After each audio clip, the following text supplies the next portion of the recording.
Assalamualaikum warahmatullahi wabarakatuh.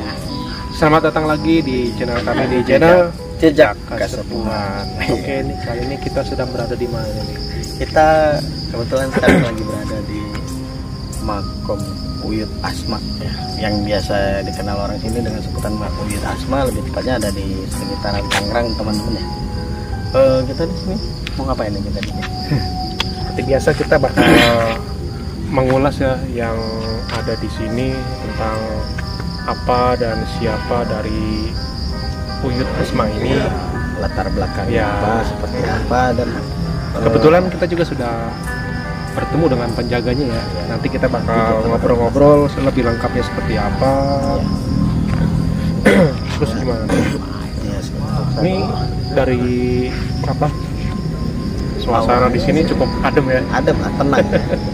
Nggak terlalu gimana ya rasanya, nggak terlalu menekan, cuman welcome. Balik lagi welcome. Dan di sini cukup rindang juga nih, banyak pohon besar ya. Ya lumayan banyak beringinnya. Ada sekitar berapa pohon besar, dan tadinya sih katanya ini banyak pohon medenya ya, cuman pohon medenya nggak Sudah nggak ada, udah tebang katanya. Mungkin untuk kelanjutannya kita mungkin langsung saja ya, kita ketemu sama si Abang Haji ini. Nanti akan ada pemaparan seperti biasa dari Bang Acin, Akan mengulas ya, melihat dengan mata batinnya. dan akan kita validasi langsung dengan orang yang sudah mengurus makam ini. Oke, jangan kemana-mana, simak terus video ini sampai selesai. Sekarang kita udah di dalam area ini ya, area makam keramatnya ya. Dan sekarang kita bersama Kang Denny. Kang Denny, bukan Andi, lupa saya. Bisa dilihat ini sama Kang Denny. Ini makamnya yang kita akan ulas bersama Kang Denny, dan kita akan bercerita ya. Banyak hal yang akan kita tanyakan. Mungkin nanti sebelum kita bertanya akan kita telisik dulu, kita telusur dulu dengan mata batin. Cuman batin Bang Acin ada, nanti rekan kita dia yang akan membuka. Ya nanti kita minta tolong untuk divalidasi aja sih. Ya, jadi segitu. Ya, untuk itu saksikan terus, ikutin perjalanan kami ya. Nama saya Denny, saya asli kelahiran sini. Asli kelahiran sini, turunan sini asli ya. Berarti turunan besar ini. Iya, besar. Udah berapa lama? Saya di sini dapat amanat dari masyarakat itu kurang lebih sudah 1 tahun lebih. Berarti sebelumnya Ada itu zaman eranya Ustadz Marjuki, cuman beliau bukan orang sini. Beliau asal dari Bogor, dia pindah ke sini. Terus dia berinisiatif, dia ngurusin makam ini, tapi itu atas dasar kemauan beliau sendiri. Ya, kalau saya atas dasar musyawarah dari tokoh dan sesepuh, diangkatlah saya. kalau dari segi pemahaman siapa tadi lupa? Kang siapa tadi? Kang Denny. Oh, Kang Denny ya. Ini Uyut Asma ini dari berapa lama?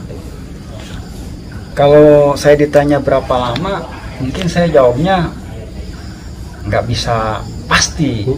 Masalahnya ini dari turun temurun. Jadi dari saya nanya bapak saya ke bapaknya lagi, ke kakaknya, ke buyutnya. Jadi ini sudah ada. Kira-kira Sudah ada. Jadi diperkirakan Uyut Asma ini di era Kesultanan Banten. Itu kenapa saya bisa berbicara seperti itu? Karena semenjak di kepengurusan saya ini, saya menemukan bukti-bukti yang nyata.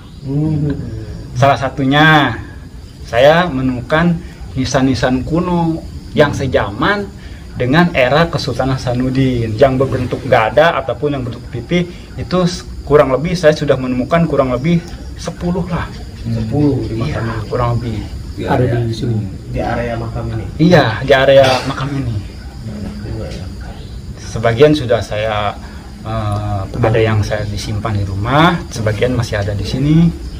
Seperti itu. Jadi setelah saya cari informasi, ternyata nisan-nisan yang saya temukan itu seera Itu dengan belum lama itu ditemukan nisan kuno di keramat Raden Yudanegara, di lokasinya di Sangiang Priok. Setelah saya cari informasi, saya kaget, ternyata salah satu nisan yang ditemukan itu sama modelnya, yang model Gada. Jadi maaf nih Bang, sebelumnya Bang, tadi saya udah komunikasi Ya. Ini dia itu bukan seorang ulama, Mang. Iya. Maaf, Mang ya. Iya, pokoknya ya nggak usah saya perasaan gimana, kita Iya. fair aja lah. Saya juga udah paham. Saya sharing gitu ya. Iya. Jadi dia sih, beliau ini ngomongnya, saya hanya seorang pengembara Iya. yang berasal dari daerah Kulon. Iya. Dia bawa teman di sini kurang lebih 7 orang. Iya. Benar kan ya? Kurang lebih seperti itu ya. Dia bawa teman 7 orang. Jadi dia yang buka kampung ini. Ini dia ini yang bukanya. Gitu Mang. Jadi dia itu yang buka kampung ini bersama 7 orangnya. Tapi 7 orang itu diantaranya ada yang keluar dari kampung ini. Iya. Memisahkan diri lah. Iya, memisahkan diri. Gitu. Itu sih yang dari didapat. Cuman kalau versi dari Saya- darinya dari ceritanya, gitu maksudnya iya. cerita. Iya, kita kan masing-masing pengetahuan ya, makanya makanya kita kan sharing ada aja lah. tambahin variasi lah. Siapa tahu ada titik temu. Iya, Kesamaan. Tuh. Nah, seperti itu. Ya memang kalau saya tanya dari leluhur-leluhur kami di sini, karena apa ya? Jadi kalau sejarah itu mungkin bisa dibilang putus sejarah, ataupun kata-kata orang Sunda mah parum obor gitu. Iya, betul. Kata orang dia mah ya parum obor. Jadi sehingga sejarah Bilau ini, jadi ketika ada yang nanya tuh banyak versi. Ya. Tapi kesininya emang kesepuh-sepuh kami itu banyak berbicara itu kaitannya dengan Banten, dengan Cirebon. Ya mungkin sekarang mulai ketemu titik terang dengan ditemukannya nisan-nisan kuno. Bahkan ada yang masih menancap, itu saya tidak saya angkat, saya tetap biarkan karena itu posisinya masih menancap, saya tidak berani. Jadi yang saya simpan itu yang berserakan, saya temukan di mana saya simpan, saya sharing ke keramat-keramat lain itu banyak kesamaan. Jadi peninggalan-peninggalan era-era abad 16 diantaranya zaman Kesultanan sendiri itu sangat, yang model pipi banyak kesamaan, yang nggak ada banyak kesamaan. Jadi mungkin saya mengambil kesimpulan walaupun nggak 100%, mungkin 79%, mungkin ini sejaman gitu. Iya. Walaupun saya nggak 100%, saya punya penilaian seperti itulah. Sejaman, berarti kemungkinan kan makam ini adanya di era itu ya. Awal pertama mula makam ini ada di era itu, tapi berarti benar sih kalau yang ditanya tadi dari Kulon, ya kemungkinan bisa jadi kan memang hidup di era itu ya. Iya. Jadi gini, kalau dari cerita dia sih, dari cerita dia sendiri, kami itu sudah mempersiapkan kematian kami. Jadi dia pada saat dia membara ke sana, emang udah dibekelin semuanya, nisannya masing-masing sesuai dengan namanya. Jadi dari penglihatan saya sih kayak telik sandi, kayak mata-mata. Telik sandi itu Mata-mata kalau bahasa sekarang dibilang sih begitu. mata kerajaan gitu. Iya. Tapi kebetulan mereka sampai sini terus buka kampung gitu ya, kayak kimas. Kan dia cerita begini, kita sedang bersiap untuk melawan orang putih. Ya mungkin kalau dari saya hitung dari buyut salahnya ya, saya itu kalau dihitung dari buyut saya itu saya ke Pati keempat, generasi keempat. Ya Terhitung muda. mungkin yang kesananya saya nggak tahu gitu. Oh iya. Ya betul, jadi betul, kesana. kalau dihitung dari buyut saya lah gitu. Tapi selama di sini tidur di sini. Kadang saya jarang tidur, begadang melulu gitu. iya. Setelah pagi pulang pagi gitu. ada aja nggak sih yang kayak kejadian apa gitu? Mungkin yang dibilang aneh atau gimana? Selama Ya, di sini ya? kejadian-kejadian mistis lah gitu ya. Iya. Sorry nih Kang Deddy pernah ketemu sosoknya nggak, Kang? Kalau saya pribadi langsung, saya enggak. Tapi Belum. kalau yang cerita udah beberapa orang ke saya. Di antaranya yang suka babat di sini. Itu pagi-pagi pas hari Jumat dia datang ke sini kira-kira jam 6, masih pagi sekali. Dia melihat sesosok manusia yang berpakaian ulama, pakai udang-udang putih-putih, terus hidung mancung, bewok, cuman menghadapnya itu dia ke kulon, jadi lihatnya nyamping, percis dia nyender di pohon ini yang saya belum mati nih, pohon huni disebutnya kalau orang sini bilang, itu pohon huni. Nah dia menyangka, itu mah yang habis zikir semalam kali, istirahat di dalam ada temannya. Kira-kira serang belum 1 menit, masih detik lah, dia nengok, dia nggak ada, posisi sila. Terus dia berperasaan, mungkin dia ke dalam kali, ke teman-temannya lagi. Begitu dia kira-kira 10 menit beres babat, dia kesini penasaran, ternyata di dalam nggak ada siapa-siapa, nggak pernah ada orang, nggak ada siapa-siapa. Tuh sosok. Terus dia perempuan juga pernah. Terus tongkat, kira-kira tongkat kurang lebih 1 meter ataupun 50 cm lebih, itu tongkat yang berwarna emas. Itu nyata ketika dia membersihkan bagian atas dari daun-daun, dia naik ke pas tengahannya, pas dia nyodok-nyodokin, itu kira-kira jarak 1 meter, itu muncul tongkat 3 kali loncat, itu di depan dia, siap pun sampai kaget, tek hilang, itu berkilau emas. Tuh. Emang kalau menurut cerita orang-orang Tami dahulu pun sering menampakkan itu tongkat itu, sering. Tadi ada di sini lagi. Tongkat itu mah bukan hanya 1 orang, udah banyak lah gitu yang suka menampakkan. Tapi kalau saya terus terang belum pernah. Ya. Ini masih ada hubungannya sama Syekh Suranata. Toyib. Iya, Mede Barber. Ini masih ada hubungannya.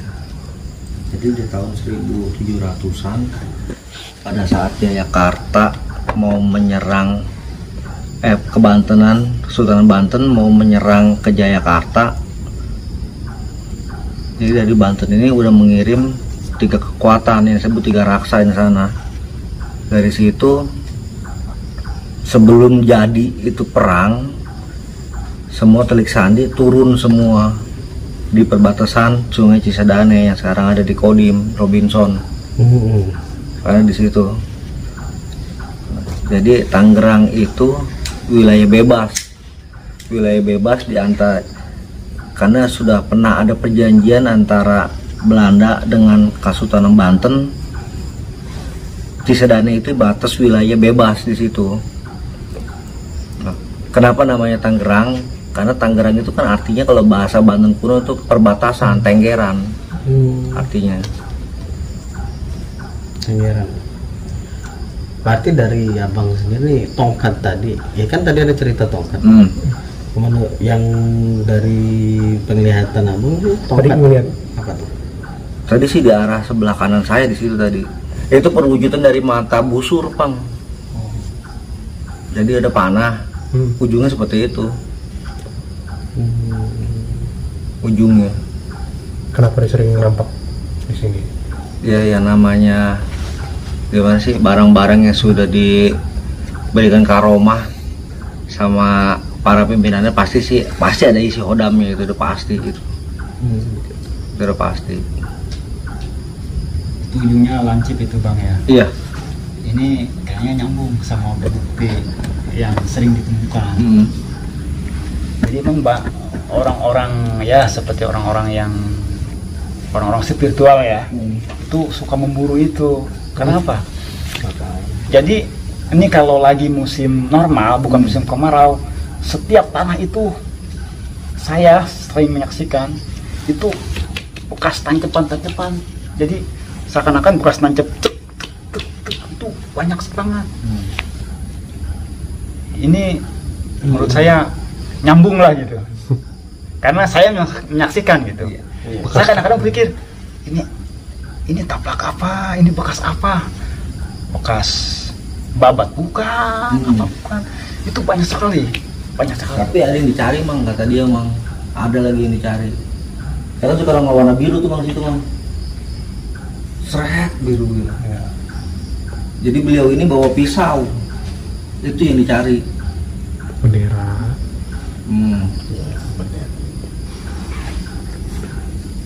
Orang pada nyari itu sih sebetulnya, mau ngambil itu. Bukan yang Kalau itu mungkin bonusnya mungkin ya. saya. Cuma tujuan mereka kesini mau ngambil pisau. Jadi 1 tahun di sini udah banyak nih orang-orang yang gitu, Bang. Yang menarik gitu ya. Kalau yang menarik sih saya belum pernah langsung. Tapi kalau yang ngeburu itu saya sering dengar gitu, suka ada. Jadi orang tapi tetap Bisa. nggak ada yang berhasil. Iya. Gitu. Walaupun itu ada jejaknya gitu, itu menyata. Jadi siapapun bisa secara johir. Iya, lihat. Iya. Jadi secara johir lah gitu. Kadang-kadang ini di atas ketinggian kuburan. Pokoknya apalagi kalau pas habis kayak masih lembab gitu, habis hujan, jelas banget itu dia. Kadang-kadang saya suka ini apa? Hampir rutin tiap hari atau gimana munculnya? Ya mungkin kalau tiap hari walau alam, cuman kan namanya bekas itu kan kadang-kadang sehari 2 hari nggak hilang gitu. Iya. Apalagi di tanah ya. Iya, apalagi kan di tanah itu. Kalau yang saya saksikan sih, ini saya misalkan hari Jumat, hari Sabtu itu masih kelihatan. Belum, kecuali kalau misalkan tiba hujan lagi gitu. Tapi Kang Denny berarti belum pernah sama sekali ngeliat sosoknya emang Kang ya? Sosoknya belum. Belum ya. Versi dari satu orang, ada lagi satu orang lagi ngomong seperti apa mang? Kalau cerita ke saya, ada orang yang cerita ke saya itu bahkan dia di dalam, Bang. Ketika dia zikir, dia dalam keadaan zikir, dalam keadaan lampu mati, Gelap ya. ya, jadi terlihat cuman samar. Di hadapan dia itu dia melihat sesosok orang yang pakai udang-udang juga, terus pakai celana kayak gini lah, komprang lah, ya, komprang. Itu jenggotnya panjang, ya tua nggak tua, munung sedang lah gitu. Itu hanya ukuran detik lah, ukuran detik, enggak ukuran detik, hanya ukuran detik. Itu dia ada yang cerita sama saya dalam keadaan dia di dalam zikir. Jadi posisinya ada di belah sini, dia kan di sebelah wetan, jadi di belah sini, sosoknya ada di belah sini. Jadi hanya kehalangan kelambu, jadi teraling kelambu. Kelambu kan putih, jadi masih tembus pandang kan. Hanya itu doang tuh. Tapi jelas banget. Ada yang pernah cerita nggak orangnya tingginya sekitar 175-an, kulitnya agak hitam, coklat lah, nggak hitam-hitam banget lah. Jadi kayak jin lah. Iya. Orangnya pernah cerita nggak seperti itu? Orang tinggi. Iya orangnya. Kalau orang tinggi mah ada. Ada yang pernah cerita? Orangnya tinggi 170, bahkan saya ada di bawah dia. Iya. Itu dia sering jarah ke sini. Enggak, maksudnya sosoknya seperti itu. Ada yang pernah cerita nggak kayak gitu bentuknya? Oh, sosoknya. Iya, sosoknya beliau. Kalau sosok tinggi seperti itu ke saya belum Pernah cerita ya? belum ada cerita. Cuman kalau menurut Mang Aceh yang suka babat itu diperkirakan itu tinggi gede, soalnya dia duduk aja kelihatannya apa masih sosok seperti orang Arab lah gitu, gede sosoknya gitu, seperti itu. Jadi keadaan duduk pun dia bisa memberikan bahwa itu orangnya tinggi gede, bahkan dia wah itu mah orang Arab kali gitu, seperti itu. Tapi kalau berdiri belum pernah ada yang cerita sama saya. Kalau menurut itu asal muasalnya itu saya dari turun-temurun. Bahkan kalau masalah nama, jadi banyak orang yang datang ke sini itu banyak versi yang menyebutkan beliau ini. Ada yang nyebut bahkan ke saya, Kang, ini Ubit Asma ini udah dari kapan? Oh itu Pak, itu dari turun-temurun. Tapi kalau misalkan Bapak punya nama lain itu sebutin aja. siapa tahu nanti ada hubungan dengan apa. Ada yang menyebut Syekh Mustafa, ada yang ya Allah menyebut Syekh Yusuf Iskandar. Itu. Jadi kalau Uyut Asma itu dari turun-temurun dari orang-orang kami terdahulu di sini. Jadi emang udah ada panggilannya seperti Iya, itu. seperti itu dari semenjak nenek moyang kami lah. Ya. Ini sih orang pribumi asli, orang Indonesia. Saya ngeliat bentuknya juga ini Indonesia banget. Iya. Ciri-ciri bener persis kayak kita lah, begini lah, orang Banten lah. Iya. Kalau saya ngelihatnya.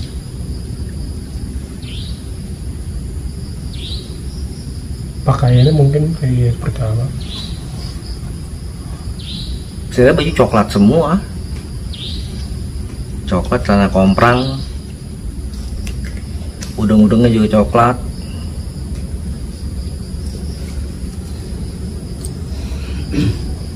Nama aslinya Herudin. Mudah-mudahan.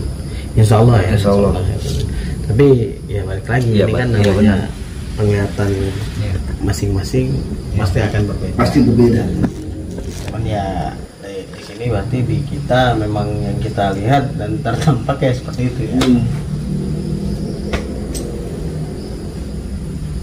Tapi itu udah banyak yang nyebutin namanya. Iya.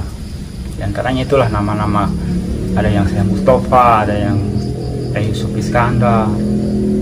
Tapi tetap kalau kami nanya turun-temurun kami tidak bisa merubah. Iya, Itu kan betul. kami tidak berani.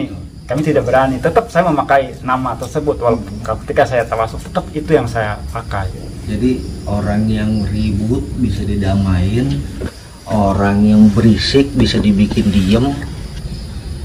Makanya dia sini kurang begitu suka kalau orang ngaji sampai berisik gitu, sampai kencang banget gitu.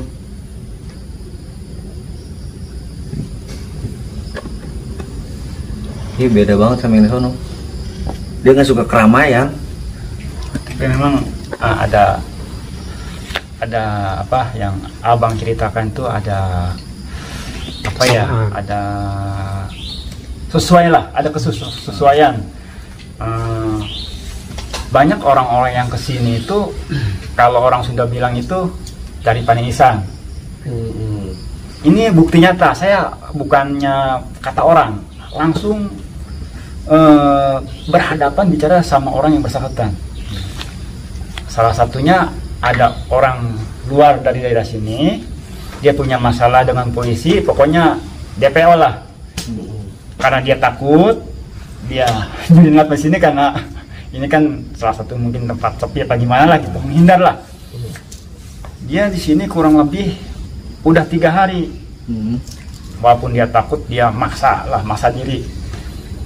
Begitu kalau nggak salah saya yang ketiga hari apa berapa, dia lagi tiduran, tahu-tahu ada sesosok kakek-kakek bawa tongkat. Kata kakek-kakek itu biasalah, "Ceng, ndek naon di dia baik." Maaf pakai bahasa Sundanya supaya saya nggak ribet. Seingat saya kan rekaman saya seperti itu. "Ceng, ndek naon di dia baik." "Nges balik." "Moal balik mah amah." "Moal balik nges kalau di dia baik." Dia yakin banget dia tuh pulang. Begitu dia pulang bener, nggak ada yang nyari dia, nggak ada. Iya. Nah, begitu dia udah aman, dia balik lagi ke sini. Nanya kan sama orang-orang sekitar sini, maksudnya mau nanyain orang tua yang dia temuin yang bilangin dia, "Pak, ayo dia ayat tuh, bapak-bapak aki-aki memakai tongkat." Disebutin sama dia sini. "Mang, ari nu kos itu mah cirina di dia mah atuh aki-aki mah loba cuman make tongkat." Berarti kata dia, "Wah, anjing saha teh mau ngeceknya nota gitu dah." Itu wujud sebenarnya, Pak. Itu kan kayak begitu wujud sebenarnya. Tuh, saya langsung sama orang yang bersangkutan. Bukannya saya kata orang, tapi langsung. Itu seperti itu. Itu orang luar dari daerah sini. Dia kurang lebih 3 hari. Itu yang ketiganya kita tangin sosok itu, dia suruh pulang, enggak ceng, balik, aman gue mah, gitu. Segitu. Ini rambutnya agak panjang, memang panjang, terus di konde di sini, digulung di sini. Makanya kenapa dia pakai udang coklat buat nutupin kondenya itu. Kayak begitu. Kayak patih gitu berarti. Betul. Jadi dia itu prajurit tapi bukan prajurit rendahan. Bukan prajurit rendahan, karena dia punya prajurit banyak tuh, bawahannya banyak, bawahannya. Yang dia bawa ke sini cuma 7 orang. Iya, cukup 7 orang aja kata dia. Biar nggak terlalu tampak mungkin ya. Iya, namanya juga telik sandi. Apa dia bawahannya Syekh Suranata? Mungkin bisa jadi. Bisa ya. Karena yang tadi diomongin sama si Akang ini, wujudnya persis kayak Syekh Suranata. Ya. Wujudnya. Kalau Syekh Suranata memang seperti orang Arab. Iya, kenapa kan jadi bewok? Iya, persis seperti itu. Itu model kayak saya dulu dijalani lah, seperti itulah. Syekh Suranata. Pokoknya kurang lebih yang kayak gitu. teman sebelah itu Arab aja gitu. Modelnya Arab aja. Seperti itu. Orangnya tinggi gede lah. Mungkin beliau datang ke sini untuk menengok anak buahnya mungkin. Karena tadi saya bahas dari mana tadi? Makram Bencongan. Syekh Waliuddin. Kalau beliau memang penyebar agama. Kalau beliau memang benar. Sama yang di Mede. Kalau yang di sini beliau sendiri ngomong, saya bukan ulama, kata dia. Kan ya namanya perjalanan seperti ini tabayun ya. Iya. Jadi yang kita dapat apa, makanya kita konfirmasi ke orang yang memang lama di sini. Ya mudah-mudahan sih ini bakal jadi pengetahuan ke depan. Iya. Karena kan banyak orang juga yang dengan ketidaktahuannya dia tiba-tiba datang ke sini umbar-umbar segala macam dan Iya. atau kemanapun tempat gitu. Makanya Mohon maaf ya, Iya. saya potong ya. enggak. Di sini dari dulu ya, mohon maaf nih. Panggilan tetap Uyut Asmanya Asma ya. Iya. Ya dari istilah sebelum begini kan. Sebelum masih tiang kayu, Ya. masih ininya seng cuma satu. Itu emang kalau orang sini mah ya kalau bawa masalah contoh atau apa gitu kan, itu panggilannya Uyut Asma aja gitu kan. Ya namanya emang sering tuh ada yang jarkan nanya tuh siapa sih gitu kan, gitu kan. Tetap kita bayarnya Uyut Asma gitu kan. Ada yang ini sampai istilahnya saya lagi di rumah, mohon maaf ini ya saya potong. Enggak masalah. Ya, pas dia mau jarah, kok kayaknya ada orang mau jarah nih, nggak tahu nama kan. Langsung saya kesini saya bilangin alhamdulillah dia akhirnya tahu namanya kan gitu kan. Gitu. Cuman kita juga kan nggak tahu istilah dari mana dia ininya kan gitu ya. Gitu. Nah, kalau panggilannya kayak gitu dah, dari turun penurun lah. Kalau ini kan panggilannya kayak gitu. Ya alhamdulillah misal sekarang bapak istilah menunjukkan oh ada ini kan gitu kan. Nah, mohon maaf yang sebesar-besarnya. Nggak apa-apa. Nah, Saya juga takut salah mau saya iya. juga. Ya namanya juga kan penglihatan kadang-kadang. Iya, betul. Dia juga bisa nyamar misalkan ya. Betul Gitu banget. kan. Betul banget. Nah, Iya. saya buka. Emang inilah. Emang di sini ada berapa orang yang megang kan istilahnya pertama ya ini juga istilah alhamdulillah dia mau di sini sekarang kan gitu kan. Pak Ustadz ini kan gitu. Emang banyak yang suka nyari, kadang-kadang ada yang suka, emang banyak yang suka narik barang atau apa ya. Waktu ada pohon mede lah, dulu kan pohon mede di sini Banyak. 1, 2, 3, 4, 5 gitu. Saya ngambil jamu monyetnya aja dari sana sampai ke sini, nggak usah turun gitu. Gitu, ngambil itunya kan gitu. Iya. Sekarang kan udah pada roboh lah, udah pada mati gitu kan. Dulu mah makam ini erinya aja sampai seginilah. Paling kita buat masuk lagi pakai kerbau lah gitu. Pengen lihat makam sini kan gitu. Pohon kangkung, pohon bebakauan dulu makan sebelum dibabat lah. Gitu. Ya lowong lah. Lowong degan lah. Kira 80-90 Nah, tapi di sini pernah banjir gede nggak bang? Di sini nggak pernah. Nggak pernah banjir Nggak gede? pernah di sini nggak pernah banjir. Alhamdulillah. Di kampung besar ini nggak pernah banjir bang. Saya hanya ingin menanyakan karena saya ini termasuk ya bisa bilang awam lah ya. Alhamdulillah saya kedatangan abang, kita bisa sharing tukar lah. Itu bagaimana nih antara hubungan nisan-nisan kuno yang kami temukan di sini? Apakah itu sejaman beliau? Apakah duluan mereka? Apakah itu prajuritnya? Apakah korban-korban peperangan? Seperti apa itu? Saya tanda tanya sebenarnya. Iya, kalau sejaman pasti sejaman tuh Bang. Ya. Pasti sejaman, cuma saya nggak tahu itu posisinya ditinggalin atau memang itu ketinggalan. Ya. Gitu. Yang saya tahu berdasarkan cerita dari yang di dalam, kami semua dibekali oleh itu. Tujuannya. Nah, tujuan utama tadi ya, supaya nanti kalau kami tiada, keluarga kami bisa mencari keberadaan kami. Karena kan bisa dibilang mereka itu udah siap untuk mati, Bang. Oh. Gitu. Ya, membela aja. Iya, udah siap untuk mati. Jadi intinya mereka mempersiapkan nisan mereka sendiri, dibawa kemanapun tempatnya. Iya, betul. Saat diantara salah satu mereka meninggal, ya dimakamkan dengan nisan itu. Iya, betul. Itu. Itu. Jadi ya bisa kemungkinan, memang besar kemungkinan hidup memang di zaman ya Kesultanan Hasanuddin Banten. Ya karena Sunan Gunung Jati kan kayak kalau zaman sekarang memberikan fatwa jihad. Seperti itu fatwanya. Perang melawan orang putih ya jihad. Tapi markasnya di Tiga Raksa, Mang. Markas semuanya.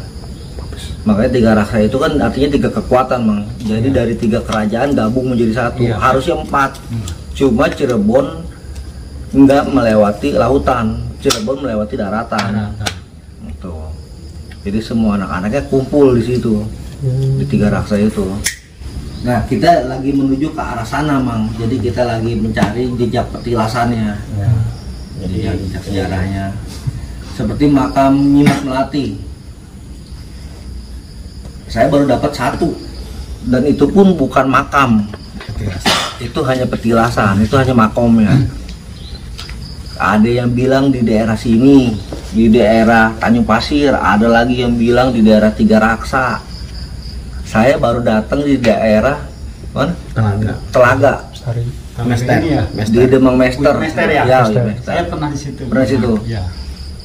Itu Bang ada, itu disebutnya kalau orang itu nyebutnya Buyut Putri. Iya. Saya pernah di daerah situ. Jadi berdasarkan mata batin saya, itu bukan jasad manusia. Yang saya lihat tombak panjangnya sekitar 2 meteran, ujungnya agak gede, ditanam di situ. Setelah saya komunikasi, saya tanya tujuannya apa. Kata dia 1, ini persiapan saya jika saya lari kalah dari Batavia, saya lari ke sini, saya sudah punya senjata. Yang kedua, ini untuk mengenang bahwa saya pernah di sini. Kata dia begitu. Terus juga nggak mau banyak ngobrol sama yang seperti itu karena nggak menguras tenaga saya. Itu benar-benar menguras tenaga saya kayak begitu. Ya, jadi tujuan kami di sini, kami sedang mencari. Jadi bisa dibilang napak tilas ya, ya seperti itu ya. Ya, napak tilas. Ya, sambil ngasih edukasi lah. Iya, sambil edukasi. Karena banyak juga kesimpangan simpang siur lah tentang sejarah. Jadi kita perlu banyak versi. Gitu. Betul. Jadi saya terus terang kalau ada orang dari jauh-jauh tetap saya nggak komen gitu. Saya tetap dengar, saya tampung gitu. Nanti kadang-kadang oh ini cocok nih sama ini, maksudnya ada kesamaan, ada gimana gitu. Jadi kadang-kadang sesuai dengan apa yang ada di sini, dengan kenyataan yang orang-orang temukan. Jadi saya tuh nampung informasi dari manapun dengan tujuan mungkin ini bisa jadi sumber informasi bagi saya gitu. Makanya yang satu penasaran adalah tadi tentang nisan-nisan itu, Bang. Itu kalau saya lihat itu ada nisan perempuan, ada nisan laki. Jadi kalau nisan yang tipis segitiga tuh saya dapat informasi itu seperti itu jenis nisan perempuan. Kalau model gada itu jenis nisan laki-laki. Itu berbanyak sekali yang saya temukan gitu. Sumur ada, cuman kenapa nggak timbul? Takutnya di sini kalau timbul istilahnya sumur itu ya ribut gede Bang. Lebih gedenya kenapa emang? Kan dibilangin lah, tahu sendiri lah siapa yang mau megang kalau udah ramai man gitu. Betul. Gitu. Air ke rumahnya Ya dibilangin kata dia ada emas katanya bener di sini kalian emas duit bener di sini ada berjejer kayak nenek-nenek sama kakek-kakek di sini berjejer. Iya, nungguin ya, ngejagain ya. Jadi bener-bener begini dia. Saya lagi duduk di sini begini. Makanya kan di sini juga kan ada yang suka YouTube ya udah masuk ya di sini ya. Kalau bagi saya masih ada kesalahan sedikit lah. Apa tuh yang mana? Ya kayak model degung begitu kan pernah lihat denger ya di YouTube ada lah. Degung yang di dalam keramat tuh. Iya, belum. Tahu dia. Oh, emang di sini pernah ada YouTube di sini pernah direkam? Pasti ada. Ada. Sering, Bang. Cuman beda dibilangin kalau Pak Ustadz ini itu kan istilahnya ya Jadi dia sebagai penerima gini aja. itu. enggak maksudnya dia kan Sumur itu di sono mata Betul. airnya di sono. Pancarnya ada di sono. Oh, berarti yang tadi saya ceritain sebetulnya hampir sama apa Jadi- yang dialamin. jadi gini ya, Gitu. kalau itu timbul nih ya rame dong, rame. Ini rebutan, ribut semua. Kenapa emas ada? Itu bukan satu kampung aja. Ini udah berapa kampung? Pasar Cijengir, Galuga, Bino harus dibagi-bagi semua. Tapi emasnya itu nggak bisa diambil, Bang. Iya, maksudnya itu kan istilah ini mah. Kalau misalkan gitu, Emasnya nggak bisa bagi karena saya pernah nyoba ngambil. saya makanya orang di YouTuber itu yang saya tahu di sini ya kasarnya, saya nonton ketawa aja. Nah banyak ya gini. Gimik semua ya, bohong Iya. semua ya. Terus kalau saya tadi gimana? Apanya? Tadi yang saya cerita. Saya kebanyakan bangong sih saya tadi. Saya nggak terlalu. bener lah istilahnya kan gitu kan. Saya terus terang aja emang Jadi- saya mah dari dulu ya Bang, saya sebenarnya saya di sini dari dulu dari dibilangin nih dari kayak gini nih istilahnya nih. Cuman tiangnya cuman apa? 4 biji doang. Yang itu pertama yang disebut namanya kita Uyut Asma itu. Jadilah engkau jamin kan ada saya bilang tuh orang Cina itu punya hajat, alhamdulillah sukses baru dibangun setengah badan gitu. Jadi ini pas ini pancarnya di sini itu benar-benar pancarnya di sini. Itu dulu ngegambarin itu pancarnya kuning, kayak kuning emas di sini nih. Dulu mah nih saya bilangin di sini kan pohon bunut nih, Bang. Dulu kan waktu sebelum ini itu ya kita bukan masalah ngomongin barang ya, mohon maaf ini mah cuman kan kita ngasih tahu barang segini kuningan nih terbang kan, akhirnya kan pas terbang ininya pada roboh, pada inilah mati lah di pohon pada mati, dianya kan nggak ada lah gitu. Coba Bang kalau bisa ini ya saya praktekin ini. Sono kan ada pohon kelapa sawit tuh dua ya. Ada di situ ini ya, apa kayak model maungnya ada nggak di situ? Oh, suruh cari maungnya gitu. Iya apa maksudnya gimana? bukan gua suruh nyari maungnya ada nggak gitu sosoknya gitu loh. Kalau maung sih pasti ada. Itu pun dari tadi. Iya maksudnya kan kemarin juga teman kan duduk di situ tuh, teman sampai sawan Bang, sampai sawan gitu istilahnya lihat mau nerekam gitu. Saya kan ceritanya datang berempat. Saya datang berempat, teman nih, lu duduk di sono, gua mau di dalam, kata saya jarak, lu di sono, gua di sono, iya. Pas sekali dia, pas dibangunin nggak kaget, pas kedua kali saya taruh lagi ke situ, lihat bener lihat, nah di sini nyurut nah ditanyain lah biasa, Interogasi. jadi interogasi lah.